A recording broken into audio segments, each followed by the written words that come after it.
नेपालीको एकता देखेर विश्व चकित छन्, तर नेताहरूले विश्वमा भ्रष्टाचारीको देश भनेर चिनाएका छन् नेपाललाई।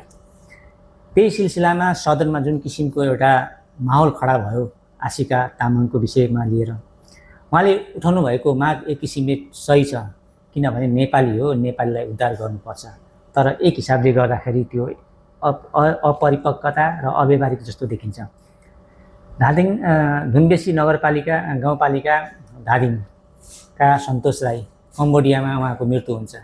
उहाँको हार्ट एटेकको कारणले गर्दा उहाँको निधन भए र उहाँलाई उद्धार गर्न सरकारको एक किसिमको कर्तव्य हुन्छ, किनभने त्यो नेपाली हो।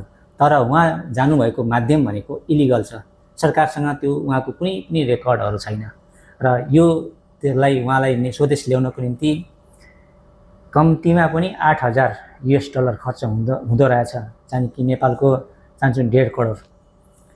तर उहाँको यदि लिगलबाट गइदिन्थ्यो भने इन्सुरेन्सले कभर गर्थ्यो, इन्सुरेन्सले हेल्प गर्थे।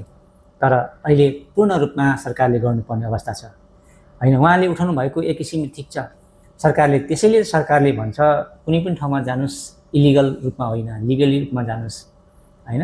जस्तो अमेरिका जाँदाखेरि पानामाको जङ्गलमा कतिपय नेपालीहरू बाटैमै विलय भए, बाटैमै अस्ताए, पैसा गयो उतातिर बाटैमा अस्ताए हैन। 2 पैसा ज्यादा कमाउनेको आशले गएका हुन्छन् तर अस्ताउँछन्। त्यसैले कुनै पनि ठाउँमा जानुस् लिगली रूपमा जानुस्, ताकि हरेक कुराहरू इन्सुरेन्सले कभर गरे हुन्छ। सपोज तपाईँ त्यो ठाउँमा कुनै पनि ठाउँमा पुग्नुहुन्छ, तपाईँको स्वास्थ्य कुनै पनि दिनमा बिग्रिन सक्छ, बिरामी हुनुपर्ने हुन्छ, बिरामी भइन्छ, त्यो बेलामा इन्सुरेन्स छैन भने तपाईँको त्यो बेलामा पनि पैसा बढी लाग्छ भने लिगली रूपमा जानुस् कुनै पनि ठाउँमा हैन। जस्तो बाटो बिना बाटोमा गाडी कुद्दैन नि, एउटा रुखको 2टा पाङ्ग्रा हुन्छ नि, एउटा पाङ्ग्राले मात्र कुद्दैन नि हो भन्न खोजिआए हो। त्यसकारण व्यवहारिक रूपमा आशिका म्यामले उठाउँदा राम्रो हुन्थ्यो। तर नेपाली हो, सहयोग त गरिन्छ हैन, गर्नैपर्छ।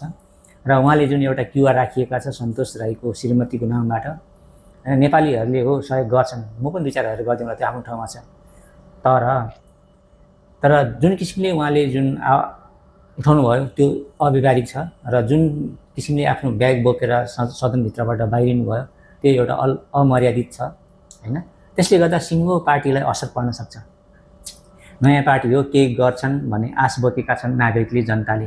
तर म त राष्ट्रिय स्वतन्त्र पार्टी होइन, म त एउटा स्वतन्त्र नागरिक हुँ, यति त भन्न पाउँछु। किनभने पहिलाका पुराना पार्टीहरूले देश लुटे, बर्बाद गरे, तिनीहरूले गर्न सकेनन्, आशा पलाएका छन्। यो नयाँ पार्टी यदि यो पनि पार्टीले गर्न सक्दैन भने यो देशै नरहने अवस्थामा छ। हस्त सानो भने यही हो, बुझ्दै गर्नु होला, माया गर्दै गर्नु होला।